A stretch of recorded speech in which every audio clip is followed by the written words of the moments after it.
ግዚኡ ዘይተፈለጠ መረጻ ትግራይ ከም ዝካየድ ምሕባሩ ኣብ ትግራይ ለበዳ ሕማም ዓሶ እናወስኸ ምኻዱ ሄዝቦላ ኣብ ልዕሊ መንበሪ ገዛ ቀዳማይ ሚኒስትር እስራኤል ቤንያሚን ኔታንያሁ መጥቃዕቲ ምፍጸሙ ኣባላት ማሕበራት ሰብዓ ካርየ ሕዝውን ቅርቶኦም እናቕረቡ ምዃኖም ዝብሉን ካልኦትን ትሕዝቶታት ሒዝናልኩም ቀሪብና ኣለና። ሰላም ጥዕና ሃበልና ኩራትን ኩራንን እዚ ዳሃይሎም እዩ ዜናታት ዳሃይሎም ንምክትታል ላይክ ሼርን ሳብስክራይብ እናገበርኩም ሳና ንኽትጸንሑ ንዕድም ሰናይ ምክትታል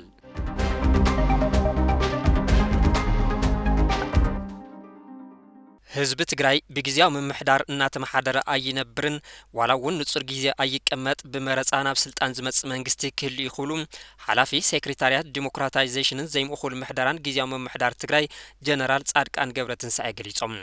ዋላ ግደ ሚድያ ኣብ ምሕደራት ትግራይ ብዝብል ቴማ ሎሚ 9 ጥቅምቲ 2017 ዓመተ ምህረት ኣብ መቐለ ኣብ ዝተሳለጠ መድረኽ ዝተረኸቡ ጀነራል ጻድቃን ገብረትንሳኤ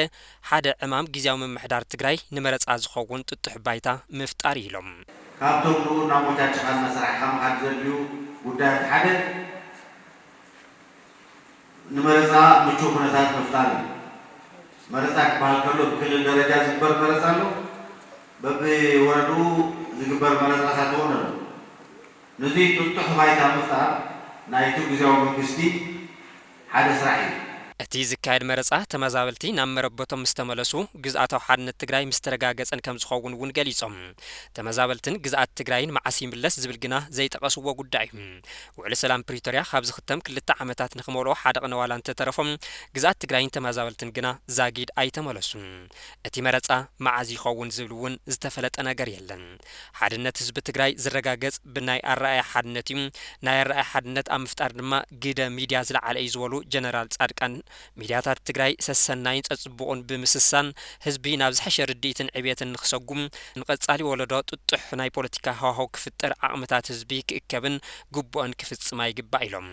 ናይ ሓሶት ጸለመን ስምጥ ጥፍፋእን ፖለቲካ ሰዓብየኑ ርኢና ኢና ዝበሉ ጀነራል ጻድቃን ሚድያታት ነዚ ናብ ሓደጋ ዘእትወና መንገዲ ብምጽያፍ ናይ ምክኣልን ሓሳባት ናብ ጠረጴዛ ዘምጽእ ስልጡን ፖለቲካ ባይታ ክሕዝ ክሰርሓ ከም ዘለዎን ኣገንዚቦም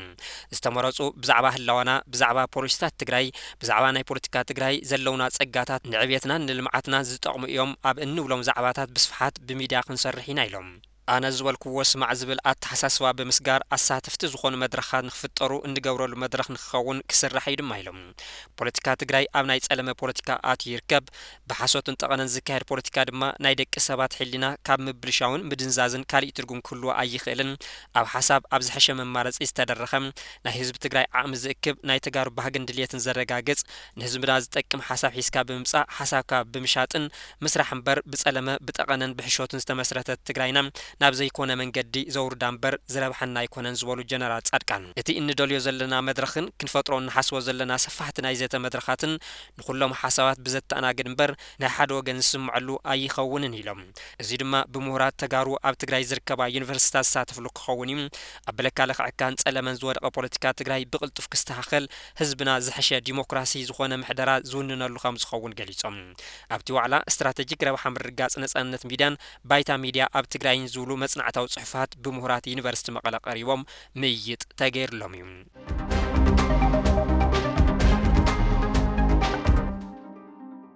ኣብ ትግራይ ሕማም ዓሶ እናወስኸ ይኸይድ ከም ዘሎ ተሓቢሩ ቅድሚ ኩናት ኣብ ትግራይ ሕማም ዓሶ ንምክልኻል ኣብ ዝከኣለሉ ብርኪ በፂሑ ከም ዝነበረ ዝፍለጥ እዩ ይኹን በር ልዕሊ 80% መሰረተ ልምዓት ጥዕና ብሰንኪ ኩናት ምዕናው ስዒቡ ኣብዚ ሕዚ እዋን ሕማም ዓሶ እናወስኸ ምምፁ መረዳእታታት የመልክቱ ኣብቲ ቢሮ ተወካሊ ዳይሬክተር ምክልኻልን ምቁጻርን ሕማም ዓሶ ኣይተገብረ መድን ክንፉ ኣብ ቀዳማይ 40 ዓመት 2017 ዓመተ ምህረት ዝርግሕ ሕማም ዓሶም ናይ ምውሳኽ ኩነታት ከም ዘርኤ ገሊጾም ናይዚ ምኽንያት ጽሬት ከባቢ ዘይምሕላው ከም ዝኾነ ብምግላጽ ክለይማዊ ለውጥ እውን መበገስቲ ዝርግሕ ክኸውን ከም ዝኽእል ገንዚቦም ቢሮ ጥዕና ግዚያዊ ምሕዳር ትግራይ ምስ ሚኒስተር ጥዕና ብምትሕባር ኣብ 81 ወረዳታት ሕማም ዓሶ ንምክልኻል ዘኽእል ስራሕቲ ይሰርሕ ከም ዘሎ ድማ ተገሊጾሎም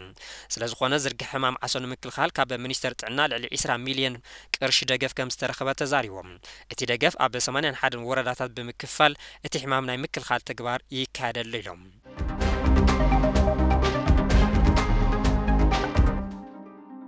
ሄዝቦላህ ኣብ ልዕሊ መንበሪ ገዛ ቀዳማይ ሚኒስትር እስራኤል ቤንያሚን ኔታንያሁ መጥቃዕቲ ድሮን ምፍጻሙ ተሓቢሩ ሄዝቦላህ ንሰሜናዊ እስራኤል ኢላማ ኣብ ዝገበረሉ እዋን ሰው ኣልቦ ነፈርቲ ኣብ መንበሪ ገዛ ቀዳማይ ሚኒስትር እስራኤል ቤንጃሚን ኔታንያሁ መጥቃዕቲ ከም ዝፈጸመ አልጀዚራ ጸብጺቦሎም ወሃብ ቃል ኔታንያሁ ካብ ሊባኖስ ካብ ዝተበገሰት ሰው ኣልቦ ነፋሪት ኣብ ከተማ ቂሳርያ ኣብ ዝርከብ መንበሪ ገዛ ኔታንያሁ ከም ዝወቅዐት ብምግላጽ ኔታንያሁ ኾኑ ስድሮኦም ግና ኣብቲ ቦታ ከም ዘይነበሩን ዝሞተ ሰብ ከም ዘየለን ሓቢሩ ጋዜጠኛ አልጀዚራ ኑር ኦደን ካብ ኦማን ዮርዳኖስ ከም ጸብጸበቶም ሰበስልጣን እስራኤል ነቲ ኣብ ገዛ ኔታንያሁ ዝተፈጸመ መጥቃዕቲ ከም ፈተነ ቅትለት ይሕዝዎ ከም ዘለዎ ገሊጻ ብርግጽ ነዚ ንምርጋጽ ወይ እውን እዚ ፈተነ ቅትለት ዩኔሩ ኢልካ ንምርጋጽ ዝሕግዝ መንገዲ የለን እንትኾነ ግን ትካል ጸጥታ እስራኤል ነዚ ፍጻመ ክሳብ ክንዲዚ ብዕቱ ይሪኦ ኣሎ ኢላ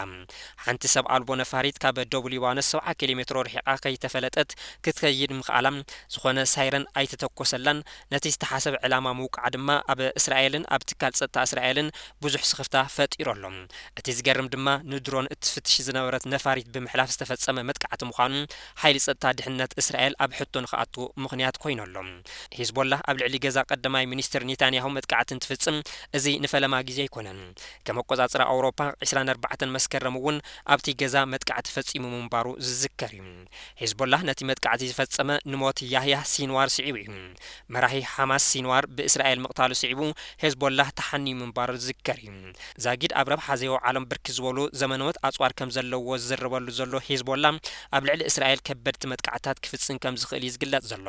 እስራኤል ድማ ኣብ ጋዛ ኾነ ኣብ ሊባኖስ እትካይዶ ብእግረኛን ድሮንን ዝተሓገዘ መጥቃዕቲ ኣጠናኺራ ከም ትቕጽለሉ እናገለጸት ትርከብ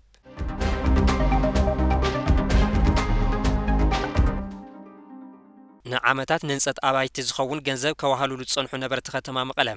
ጊዜያዊ ምምሕዳር ትግራይ ዝገብሮ ዘሎ ለውጢ ስርዓት ኣባይቲ ተቃውሞኦም እናስምዑ ይርከቡ ንመንበሪ ኣባይቲ ዝኸውን 70 ካሬ ገንዘብ ዘዋህሉሉ ዝነበሩ ነበርቲ ከተማ መቐለ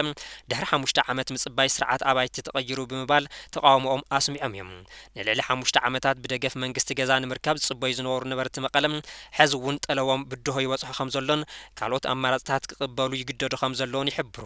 ጊዜያዊ ምምሕዳር ትግራይ መንበሪ ኣባይቲ ናብ በዓል 4 ደርቢን ምስጋር ንዝወሰዶ ሃንደበታዊ ውሳኔኦም እቶም ነበርቲ ዝቃወምዎ ዘሎም ጊዜያዊ ምምሕዳር ካብ 70 ካሬ ናብ G+4 ገዛውቲ ብምዕባይ ዕውላቱን ቅጥዕታቱን ከስተኻኽል እንከሎም ተሳትፍቲ ልምዓት ኣባይቲ ግን እቲ ውሳነ ንዓመታት ቁጠባኦም ዝጎድን ነቲ ናይ ጊዜ ስምምዕ ዝጥሕስን ይኽብሉ ይምግቱ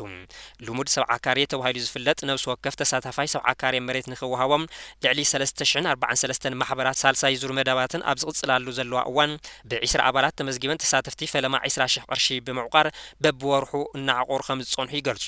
ይኹን እምበር ጊዜያዊ ምምሕዳር ትግራይ ናብ ኣፓርትመንት ህንጻ ንምቕያር ዝወሰዶ ሃንደበታዊ ውሳነ ተቃውሞ የስምዑ ከም ዘሎ ይገልጹ ኣባላት ተን ማሕበራት ኣብ ቅድሚ ቤት ጽሕፈት ፕሬዝደንት ጊዜያዊ ምምሕዳር ትግራይ ተኣኪቦም በቲ ውሳነ ዘይምዕጋቦም ገሊጾም እዮም ኣብ እዋን ምዝገባ ዝተገበረ ስምምዕነት ሰሪዙ መሬትና ኸሊኡና ብዝብል ኣብ ልዕሊ መንግስቲ ጥርዓን የቕርበሉ ኣባል ማሕበር ህድሞና ኣባል ናይቲ ምስ ጊዜያዊ ምምሕዳር ንምዝራብ ዝተመዘዘ ኣማሓዳሪ ኮሚቴ ካሕሳይ ኣብርሃም ምስ ኣዲስ ስታንዳርድ ኣብ ዝገበሮ ቃለ ምሕተት ኩናት ብዝፈጠሮ ቁጠባዊ ጸገማት መሬት ክንቅበል ን5 ዓመት ክንጽበ ጸኒሕና ኢና ይብል ዋጋ ናይቲ ዘዋህሉልዎ ገንዘብ ንምሕሳብ ካሕሳይ ኣብ እዋን ምዝገባ $1 ኣስታት 27 ቅርሺ ከም ዝነበረ የዘኻኽር ኣብ መጀመርታ ናይ G+7 ኣፓርትመንት ክንሃንጽ ኢና ኢሎምና ድሕሪኡ ግን ናብ G+4 ኣጉዒዞምና ይብል ቢሮ ልምዓት ከተማን ኮንስትራክሽንን ትግራይ ንሕቶና ዝሃቦ ምላሽ ቅንዑን እኹልን ኣይኮነን ብምባል ድማ ቅርቱ ይገልጽ ተሳተፍቲ ልምዓት ኣባይቲ ምስ ፕሬዝደንት ጊዜያዊ ምምሕዳር ትግራይ ጌታቸው ረዳ ንምዝራብ ኣብ ቅድሚ ቤት ጽሕፈት ፕሬዝደንት ተቃውሞ ከካይዱ ንሳልሳይ ጊዜኦም እዩ ግን ክሳብ ሕጂ መልሲ ኣይረኸቡን ጊዜያዊ ምምሕዳር ኣብ ቢሮ ልምዓት ከተማን ኮንስትራክሽን ትግራይን ኤጀንሲ ምምሕዳር ልምዓት ኣባይትን ዝካየድ መደብ ሓገዝ ኣባይቲ 70 ካሬ ብዝምልከት ሓድሽ መምርሒ ከም ዘውፅእ ሓቢሩ እዚ ሓድሽ መምርሒ ምስቲ ኣብ ናይ ምዝገባ ግዜ ዝነበረ ዝተፈለየ እዩ ይብል ካሕሳይ ንዓመታት ነቲ ጉዳይ ብቐረባ ክከታተሎ ዝጸንሐ በዓል ሞያ ሕጊ ሓጋዙ ንጉስ ትድሚ ኣባይቲ ሕብረት ስራሕ ማሕበራት ዘጠቓልል ምዃኑን ኣባላት ብገንዘቦም ሓደርቢ ገዛውቲ ሃንጹ ከም ዘለውን ገሊጹ ሰባት ብሰንኪ ምዕጻው ኣባይቲ ኩነታት መነባብሮምን ካልእ ክፍሊትን ማሕበረ ቁጠባዊ ጸገማት እናጋጠሞም መሬት ንምርካብ ኣብ ዝቃለስሉ ዘሎ እዋን መንግስቲ ክልል ነቲ ቀዳማይ ኣዋጅ ዝቐትል ሓድሽ ኣዋጅ ብምውጻእ ነቲ ኩነታት ኣጋዲድዎ ክብል ሓቢሮሎም ብመሰረት ክኢላታት ሕጊ ኣብ ምሕደራ ህንጻታት G+4 ብዝምልከት ንጹር መብርሒ ስለ ዘየለን ቅድሚ ኩናት ትግራይ ምስ መንግስቲ ዝተፈረመ ሕጋዊ ስምምዕ ዝጻረር እዩ እቲ ህንጻ ብኸመይ ክተሓባበርን መን ተግባራዊ ክገብር ከም ዝሓትትን ዝፈለጥ ነገር ከም ዘየለ ይገልጹ እቲ ቅድሚ ሕጂ ዝነበረ ስምምዕ ብዛዕባ እቲ ህንጻ ኣፓርትመንት ዝኸውን ቦታ ዝኾነ ነገር ኣይገልጽን እቲ ናይቲ ከባቢ ማሕበራት ድማ ንኸምዚ ዝበለ ፕሮጀክት ዝኸውን ፋይናንሳዊ ዓቕሚ የብለንን ይብል እቲ መምርሒ ዕሽስ ዝበሃለሉ ምኽንያት ስለዘየለ መንግስቲ ነዚ መምርሒ ክኽልሶ ይግባእ ክብል ድማ ኣጠንቂቖሎም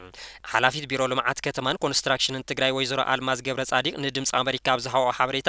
እተን ማሕበራት ኣፓርትመንት ንምህናጽ ክሳብ ዘይተስማዕምዓ ዝኾነ ዓይነት መሬት ከም ዘይወሃብ ኣፍሊጠን